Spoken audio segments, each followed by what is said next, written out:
Comment enregistrer une vente sur Eventim lorsque la personne est en train de régler devant nous? On parle bien d'une vente et non d'une réservation. Là, je parle vraiment du moment où le spectateur échange de l'argent contre un billet en physique et non pas par téléphone avec du coup un paiement plus tard. Alors, je vais tout simplement venir cliquer sur le module de vente au guichet, juste ici. C'est un module qu'on met à disposition du propriétaire du compte pour pouvoir vendre ses billets directement. Ici, si vous avez plusieurs spectacles, les différents spectacles apparaîtront. Vous allez pouvoir venir cliquer sur le spectacle de votre choix, dans mon cas, le spectacle d'Avignon, et venir choisir la date en question à laquelle vous voulez réserver. Moi, par exemple, le 16. Pour info, si vous préférez avoir une vue par liste plutôt que par calendrier, c'est possible en le sélectionnant ici, mais je trouve ça plus parlant par calendrier de mon côté. Je sélectionne, je réserve. Si vous avez différents tarifs, ils apparaîtront ici. Vous prenez le tarif et le nombre de places que vous désirez avoir. Et après, vous avez deux possibilités. Soit vous voulez faire ce qu'on appelle un achat rapide, donc vous voulez passer directement à la commande d'après, et c'est juste pour venir retirer des places du quota. Soit vous voulez avoir une commande complète avec le nom et prénom du client pour pouvoir le retrouver après. Et notamment, vous allez pouvoir, en cliquant sur acheter avec le nom et l'email du client, vous allez pouvoir rentrer l'adresse mail du client, donc par exemple France de la billetterie gmail.com. On va l'appeler France de la billetterie, quelqu'un de la haute.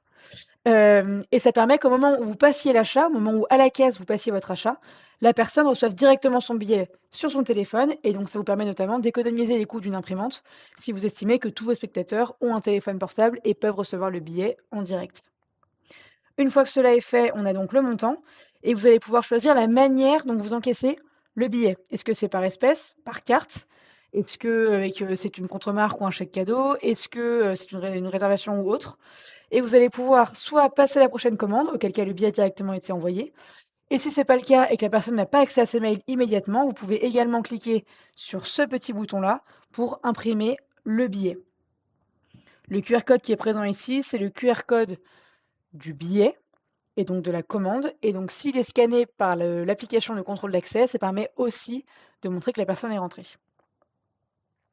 Dans mon cas, je vais cliquer sur prochaine commande et c'est tout bon. C'est aussi rapide et facile que ça. Pour information, il est possible de personnaliser le guichet. Je vais vous montrer juste rapidement. Quand vous allez vers le haut, il y a trois onglets ici. Un onglet de statistiques qui permet de savoir combien vous avez vendu, quel est le chiffre d'affaires. Vous pouvez trier par spectateur, par le vendeur, s'il y a différentes personnes qui ont par exemple des comptes sur votre compte. Vous pouvez aussi exporter vos données de vente au guichet. Vous allez avoir ici un module qui permet de lister toutes les commandes qu'il y a eu. Alors là, on voit moi que j'ai fait des commandes sans nom et prénom, des commandes rapides. Et la dernière que je viens de passer dans le tuto, elle apparaît bien ici avec le nom, prénom et l'adresse mail de l'acheteur. Si vous voulez réimprimer vos commandes, vous pouvez. Je rappelle que le QR code qui y figure est unique. Donc si vous utilisez le contrôle d'accès, vous avez beau imprimer les billets 5, 10 à 15 fois, il n'y aura pas de fraude puisque le billet n'est scannable qu'une seule fois. Et enfin, pour finir, vous allez pouvoir venir dans les fonctionnalités. Vous allez pouvoir venir choisir si vous voulez avoir un mode plutôt standard ou rapide. Rapide, ça vous empêche de rentrer les noms et prénoms de vos clients. Vous allez pouvoir choisir si vous voulez un mode jour ou un mode nuit. Votre langue, ce sera français, langue du billet en français aussi. Si vous voulez saisir le moyen de paiement ou pas, il est possible qu'en regardant la vidéo, vous n'ayez pas les fonctionnalités dont je viens de parler, auquel cas il faut que vous veniez les ajouter. Et la calculatrice pour rendre la monnaie, c'est si par exemple le prix du billet est à 14,80 et que votre client vous donne 15 euros, ça vient vous dire directement que vous devez lui rendre 20 centimes.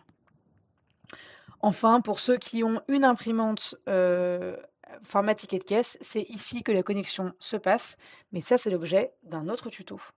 Voilà, nous restons à disposition si jamais vous avez la moindre question, et sinon, on peut déjà vous souhaiter de très bonnes ventes.